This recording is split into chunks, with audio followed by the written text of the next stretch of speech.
to say I was really impressed by Tom's talk. So I study the global economy for a living, and then I translate it into regular plain English on YouTube. And I have to say, what Tom is saying is, when I do research on China experts, etc., it's very much aligned with that. But of course, may make you a little depressed trying to compete with that. So my question to you first is, who here feels more optimistic about manufacturing in Europe after Tom's speech? Yeah, so I have good news and bad news for you. My presentation is built on an optimistic conclusion, but it may become a little bit worse first. So I want to talk about the big picture. So I'm an academic, that's my background.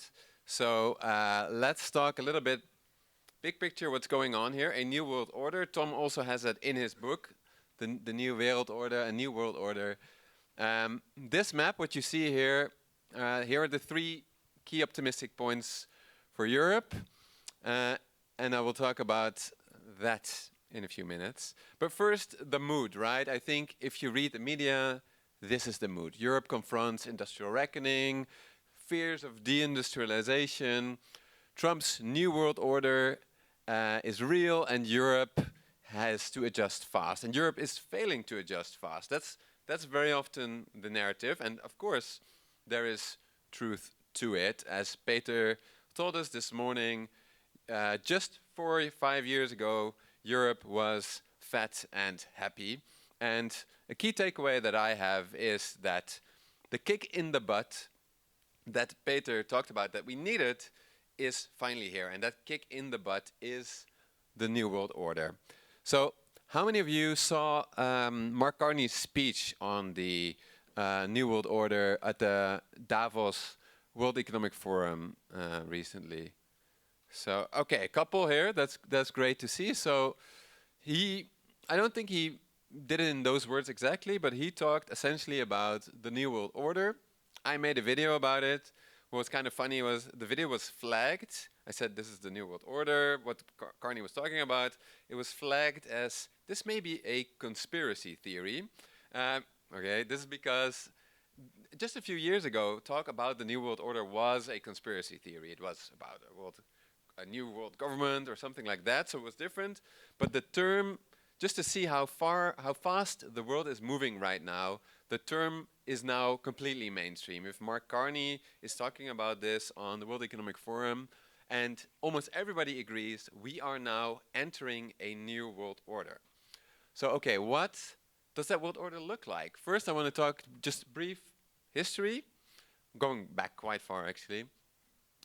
The old world order, so what are we leaving behind? What are we going to miss? And I think we will miss it. Who killed it? Who killed the old world order? Okay, what is this new world order actually going to look like? That's not certain yet, but there are some competing visions.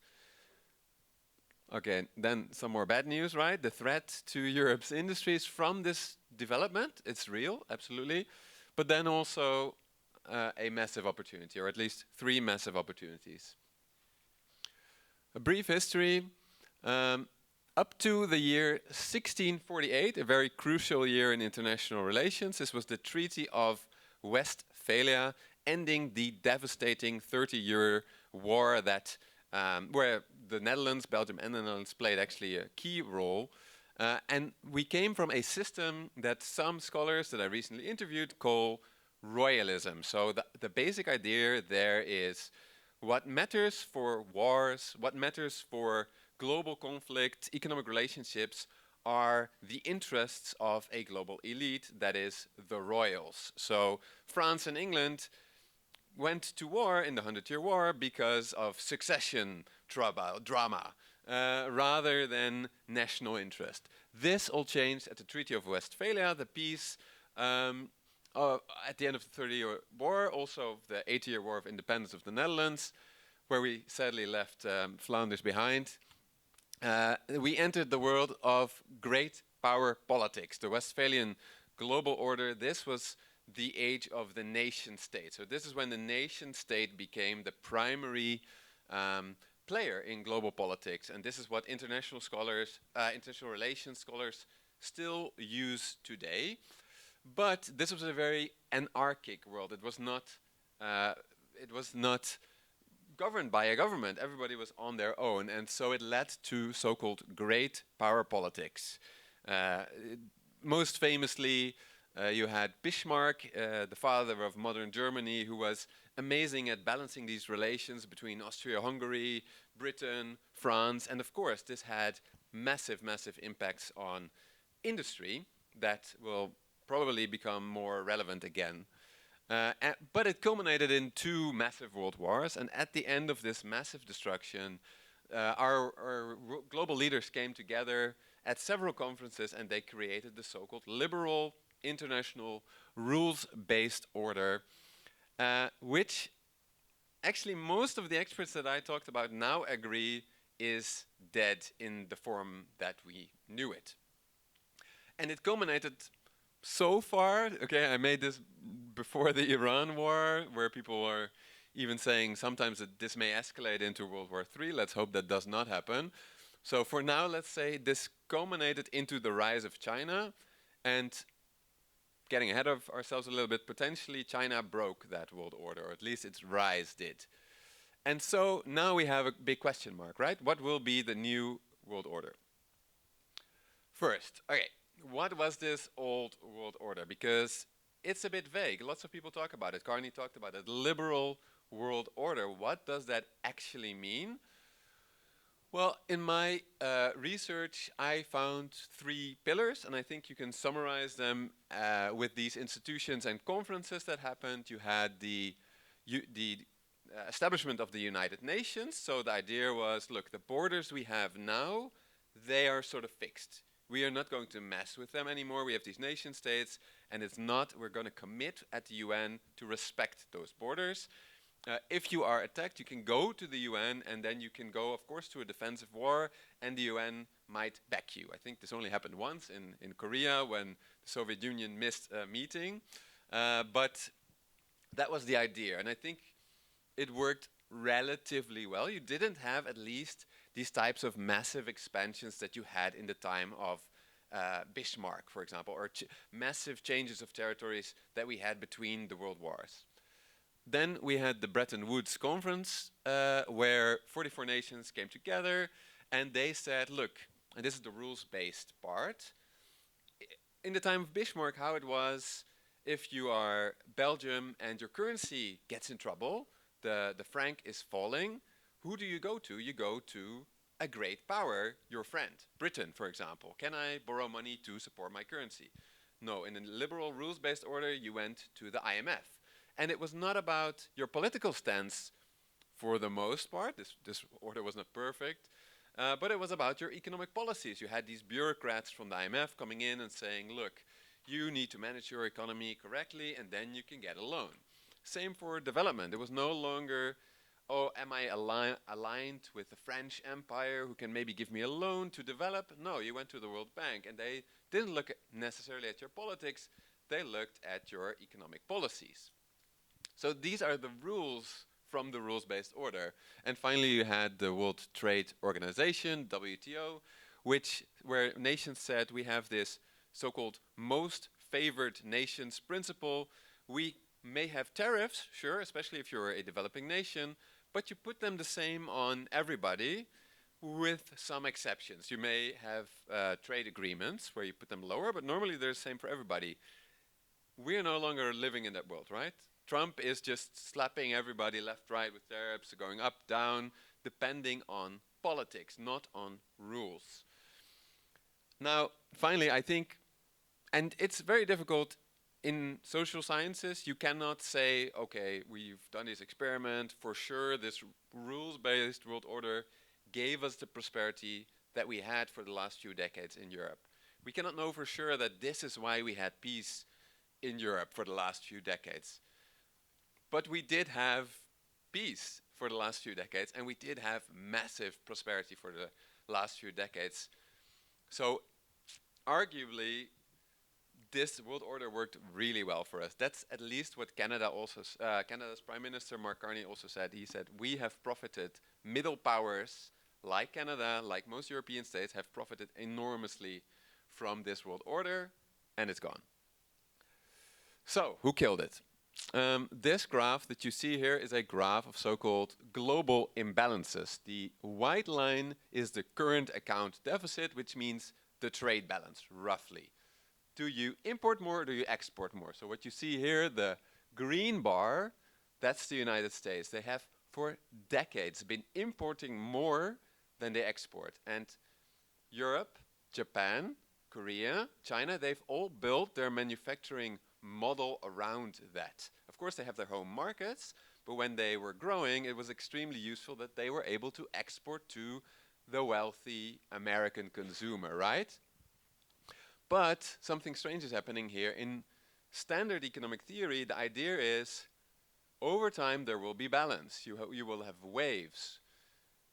Equilibrium is what economists call this, but that's not what's happening. This has been going on for decades, way longer back even than this graph, and this is what led to Trump, for a large part, saying we are going to start a trade war because this is not sustainable. We cannot forever import more than we export. This is leading to deindustrialization. So one hypothesis is, who killed the global order?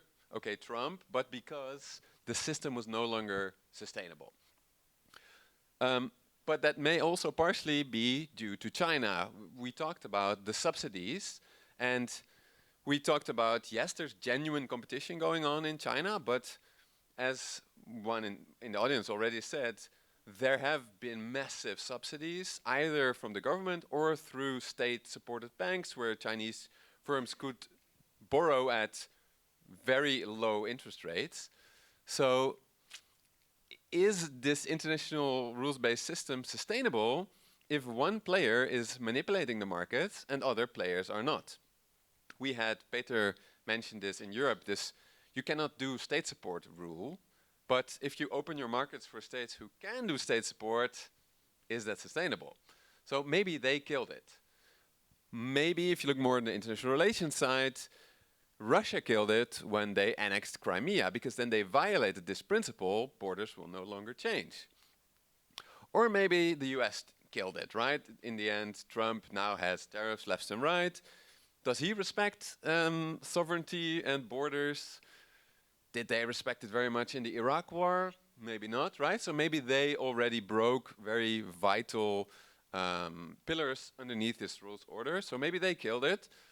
Or maybe in Europe we have not been completely not to blame as well. Trump has criticized Europe for more subtly giving our industries an advantage by, for example, undervaluing the euro and by maybe having subtle barriers to American firms here, as well as Japan. So, okay. As always, reality is messy, right? I want to give you this super clean story, but who killed it? I think global imbalances are behind most of it. I think the system was no longer sustainable. I think Trump was right about that. And then partially all of these players played a big role in why it was no longer sustainable.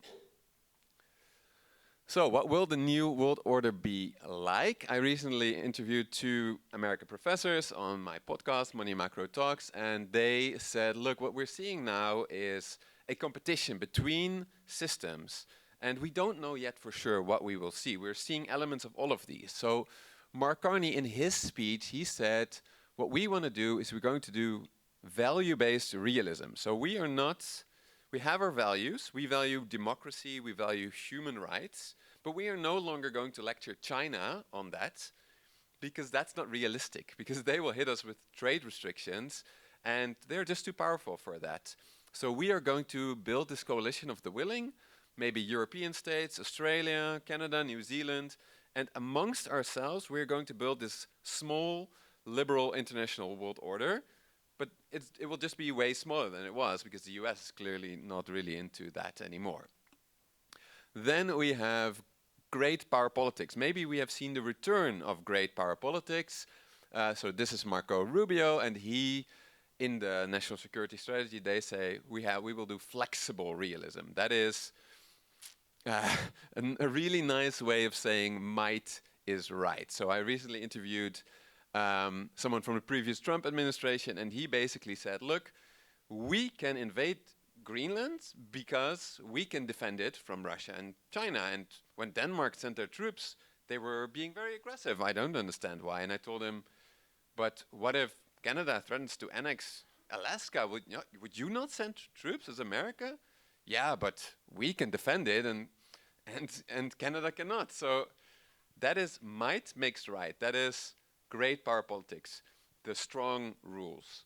And then finally, these professors say, maybe we're going back all the way to the times of royalism, because a lot of these things that we've seen, Venezuela, ExxonMobil said the oil is really not affordable there. So, but who benefited? Some Trump supporters that had the exact refineries that could process Venezuelan heavy crude oil. They did benefit. And Greenland, all the experts said, well, the minerals are very difficult to get out of the ground there, and you already have these treaties. But apparently some billionaire friend of him called him and said, well, I have these business interests in Greenland, and it was still, for him and for his clique, is what they call it, relevant. So maybe if you as a business want to understand what's going on in the global economy for the foreseeable years, you should pay attention to the Trump world and his clique and see where their interests lie, rather than where the US national interests lie. But Iran doesn't fit super well into that framework, so I think we'll likely see a competition between these ideas, and that will show us what will come next for the global order. And in the meantime, there will just be uncertainty, which is not great for industry and investment. And in that uncertainty and in that world now, we do have genuine threats, right? This is a graph of energy prices between 2019 and 2024, and you can clearly see that there was a peak in 2022. You all know about this, but energy costs are higher in the European Union than they are in the United States or China or even India, and that's a real problem. We do have the effect of the trade war right now. After China had their economic miracle, and you've seen in Tom's presentation what they can do, a lot of EU firms, also German firms, reoriented and went back to the US market, and that worked really well for them, especially after Trump won and Biden closed off US markets to many Chinese firms. But now they're hitting us with tariffs, and what you can see here are the effects. So these are exports to the US, or the trade balance between the EU and US, and it peaked, strange, but that was right before the tariffs hit, and then we do already see a decline in exporting to the US. And then of course we have Chinese industrial policy, so them supporting. This is EU imports versus EU exports to China. We are already deeply in the red, as Tom mentioned, and that's a genuine threat. I don't think you can come away from Tom's presentation and think that Chinese competition is not a genuine threat to Europe, right? So what do we have left? Now we come back to this map. Here are some potential opportunities. So number one, I think that Trump's actions have shaken up Europe, and they have made the fat and lazy politicians pay attention and do something. And I think that tariffs are a part of what should be our response to subsidies in another nation. I think there should be a role for tariffs, if just as a way to level the playing field between states that have rules for state support and states that do not. And I think that will benefit European industries, in the sense that if this had not happened, China would have still done what they are doing right now. And this just wouldn't have worked. So I think the fact that Trump is now ruffling feathers, to say it politely, is also an opportunity in itself, because it has woken up politicians. And on the more positive side, you now have this big push for a 28th regime of corporate law in Europe, where potentially startups can register as a European company and have much less bureaucratic nonsense than having to register in every EU country. So I think that's opportunity number one. So You've also seen this in Canada. They had internal trade barriers to the surprise of everyone around the world, and they got rid of a lot of them only after Trump put the tariffs on them, because they were like, oh, okay, but we hate those tariffs, but we have internal tariffs. And I think we are starting to see this in Europe as well. So that's opportunity number one. Opportunity number two, so I think Europe is now becoming a beacon of fair trade. So this goes back to Carney's plan of forming this little alliance of, let's call them free states, or where we do like the liberal international order, but we no longer will do that naively, but we will have trade agreements. There's just been a trade agreement with India, there's been with South America. This map shows trade agreements with the EU and other places, and as a bloc, the EU is now one of the best for trade agreements. So I think that does present a genuine opportunity for EU manufacturing. And finally, Peter talked about talent. The US is now turning away non-educated migrants, for sure, but also educated migrants. You're now seeing this is immigration to the US going down, and they're very hostile to foreign students, etc. So I think in this new world order, if we take this bigger picture, Europe is now the only big power left that is liberal democratic and where the rule of law trumps everything. This does make decision making sometimes more slow, but it does give predictability, and if we grab that opportunity, could mean that Europe will become the place where international talent does want to go. So this is my take. I'm really looking forward to see if you are as cautiously optimistic as I am about the opportunities that come from the New World Order. Thank you.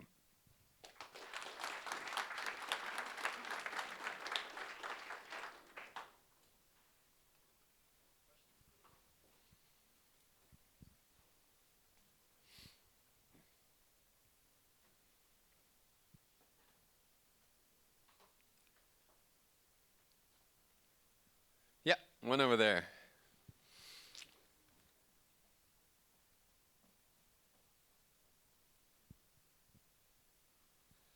Hello. I thought it was really interesting. Just one question. What is the strength of the US dollar as a world reserve currency, and how does that determine global economic power given the recent events in the Middle East and also Latin America?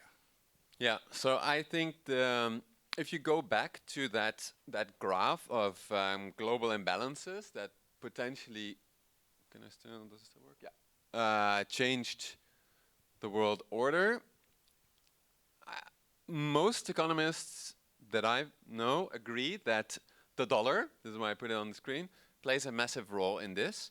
I think also what I think is really interesting, if you look at the economic story of the US, which is still the biggest economy in the world right now, in dollar terms, and then compared to in terms of goods and services, there's a huge difference.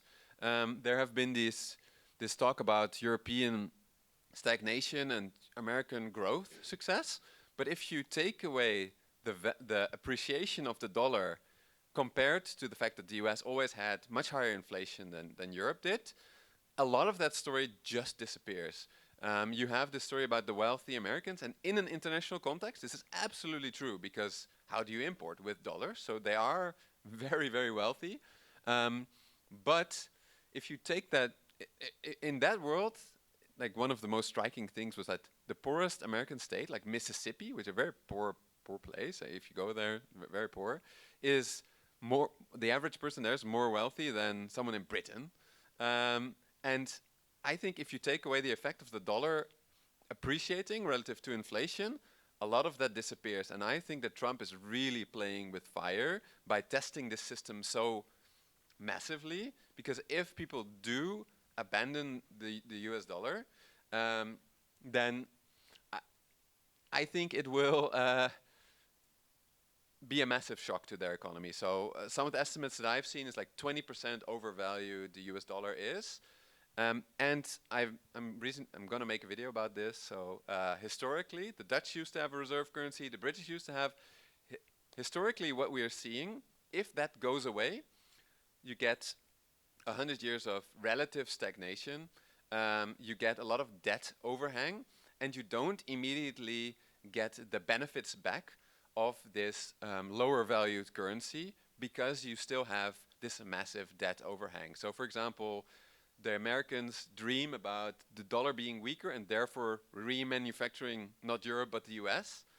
But if we look at Britain, that is not what happened. They lost the reserve currency status. They've only gotten poorer. Is Britain now a major manufacturing hub? No, less so than when they had the reserve currency status. So I think that is a massive risk for the US. But when I look back at the history of reserve currencies, it only ever happened if there was a credible alternative. So the British pound lost its reserve currency status already in the 1920s, new research shows, because the US economy was already far bigger then, and they had opened up a lot. And I think that shows a threat. If China does open up a lot, then they can lose that status to China. But right now, that's just not the case, and there is no alternative. So I do think the dollar will be more resilient than many people think right now. Yeah.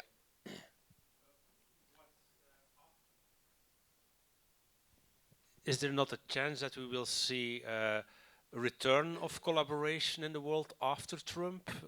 Because he's messing up a lot of things also in his own country, also with the Iran war, and maybe his successor will be or a Democratic president or maybe a Republican who is more on, not a MAGA a Republican, more a traditional Republican. How is that a chance, and will we then see maybe a return of more globalism? Yeah, absolutely. So indeed, I think that what you now see is these competing visions of what the world order will look like. And if you take out the US promoting these alternative visions of either royalism or great power politics, and they rejoin sort of the let's call them the Team Carney or something, then that vision will be much stronger. And so we could see a return. Absolutely. I think history rhymes, it does not repeat, so we could definitely see that. Not from a Republican president, I think. I recently looked into it, and like MAGA Republicans are now Republicans. Most Republicans think they are identifying as MAGA, but from a Democratic president, it can absolutely happen. Yeah.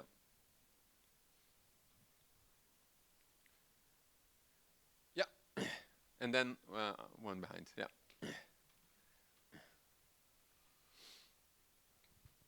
So if you look at this sheet, you now see the vision of Canada and the US. But if you look at, for instance, what the BRICS are envisioning and how do they see their model, is that more in light of this Westphalian peace period, or how can you comment on this one? Yeah, absolutely. I think the BRICS are less united than we might think. When I was looking into some of they all wanted to go to this multipolar world, but for example, Brazil and China actually talk more about a multi-relational world. I think I just recently spoke to a Chinese scholar, said we interpret the Chinese saying about multipolarity wrong. They're talking about multi-relational, something like that, and they view more. We want this liberal order, this rules-based order. South Africa from the BRICS also is talking about that more, but we want it to be more fair. I mean, Carney also said this in his speech. Like, the rules-based order worked fairly well, but let's be honest, it was more fair for big powers like Europe and the US. The rules counted for us, but sometimes for the global South, it didn't. And I think they want that. But Russia, for example, clearly wants flexible realism, great power politics. That's what all of their communications are about. So I think they're less united than one may think. Yeah, there was one there in the back. I don't know who has the microphone, or if we still have time. One more. Oh wait, it's coming. Yeah. You talked about China and the rise of China, but in late years we did see that they've quite low internal demand in their market. They struggled with some real estate problems, and looking at innovation-wise, the US is still way in front. Is there a way where we could see that there might not be this new world order where China, because there used to be a lot of talks, mainly like 5 years ago, about China really having their GDP growing that much that it will overtake the US. That story has now kind of faded a bit, and also some of their reported growth is not always actual growth. So that story is already declining, while India's then suddenly the new kid around the block. Is the world order maybe gonna switch a few times, and maybe the US is still gonna stay the same? Is that scenario still there, or you just don't believe in that at all? It's absolutely there. I just think that on innovation, I don't know where you get your data from, but I was quite convinced by Tom's presentation that they are extremely innovative and maybe leading on many indicators. But when it comes to economic growth, I absolutely agree with you that they have super impressive numbers, but it's very difficult to gauge what is real and what is not real. I mean, their manufacturing is booming, that's real. Everybody can see it, right? Their exports are booming, it's real for sure. But first, a few years ago, they did have these massive incentives for the local governments to overstate GDP figures. I then re-looked into that a couple of years ago, and that doesn't appear to be the case right now. But if you look at, for example, bank credit to real estate, that has largely flipped to manufacturing firms, and nobody knows how productive that actually has been. We all know it's been very productive in the sense that there has been a lot of production, but I think, like the gentleman from previously said, what the return on investment has been like, nobody knows for sure. And there are very credible economists like Michael Pettis who is in China, who say that they have invested so much and a lot of the returns are very bad, and that does influence GDP figures. So he, for example, looks at GDP figures differently in China than he does in the West, where he says you have productive GDP growth in China, and then you have unproductive GDP growth in China, and nobody knows what the ratio between that is. But I do think it is important to sometimes go back to the 1980s, where everybody thought Japan was going to be outcompeting the US and outcompeting also in innovation specifically, and they were. But then that suddenly changed when their demographics changed, number one, and when their debt really came back to bite them. A few years ago, that was a story about China as well. It didn't happen then, but they also made very different choices to Japan. But the fundamental problems are still there. Like Tom also mentioned them as problems, but I just want to add to that the scale of demographic decline that they are facing, not in the next 5 years, so I don't think they'll notice it in the next 5 years too much, but after that, it's incredible. It's really, I don't think we've seen this before on the world stage, ever. Such a decline in population. And yes, you can build robots to help with that, but robots are not consumers, right? So it's really unsure if that will really fix their demand problem. Yeah, so that and demographics, I still think it's fair to say that this could completely change the position of China in the world order, but whether or not that will change which type of world order we have, we'll have to see, because it also depends on who replaces them, who's the new president in the US, etc.